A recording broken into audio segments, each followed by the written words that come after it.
Theatre ഗ്രൂപ്പായ behind the curtain കണ്ണൂരിന്റെ 10ാമത് സംസ്ഥാന പുരസ്കാരങ്ങൾ പ്രഖ്യാപിച്ചു. വിവിധ മേഖലകളിൽ കഴിവ് തെളിയിച്ച 40ഓളം പേർക്കാണ് പുരസ്കാരം.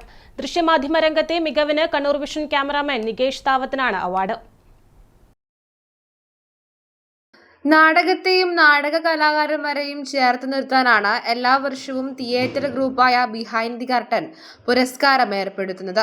വിവിധ മേഖലകളിൽ കഴിവ് തെളിയിച്ചവർക്കും പുരസ്കാരങ്ങൾ നൽകുന്നുണ്ട്.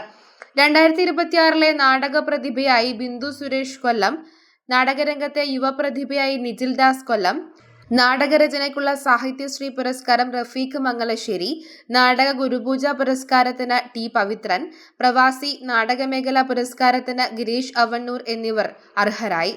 ദൃശ്യമാധ്യമ പുരസ്കാരത്തിന് Kannur vision channel cameraman Nikesh താവവും അർഹനായി.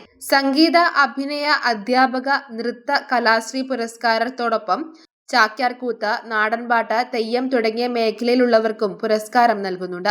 ഫെബ്രുവരി അവസാന വാരം കണ്ണൂരിൽ വെച്ച് നടക്കുന്ന ചടങ്ങിൽ അവാർഡ് വിതരണം ചെയ്യും. പ്രശസ്ത സിനിമാ താരം രോഹിണി പുരസ്കാരങ്ങൾ വിതരണം ചെയ്യുമെന്ന് ഭാരവാഹികൾ അറിയിച്ചു.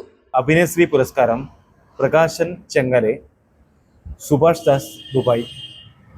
അധ്യാപകരത്നം award doctor P Ashok Thiruvananthapuram. നൃത്ത പ്രതിഭകൾ ജോണി മാസ്റ്റർ, കലാമണ്ഡലം ലതിക, പ്രണവ് പ്രസന്നകുമാർ.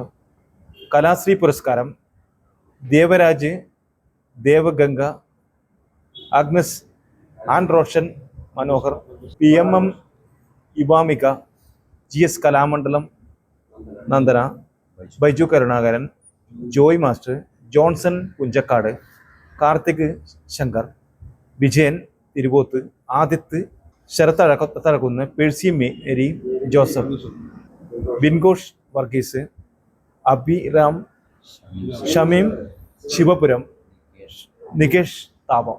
വാർത്താ സമ്മേളനത്തിൽ ജൂറി ചെയർമാൻ TP സുനിൽകുമാർ, നടൻ ഉണ്ണിരാജ് ചെറുവത്തൂർ, സംഗീത സംവിധായകൻ വിനോദ് ചെറുകുന്ന്, VV മോഹനൻ, ബിജു ഇരുണാവ് തുടങ്ങിയവർ പങ്കെടുത്തു. News bureau, Pazhayangadi.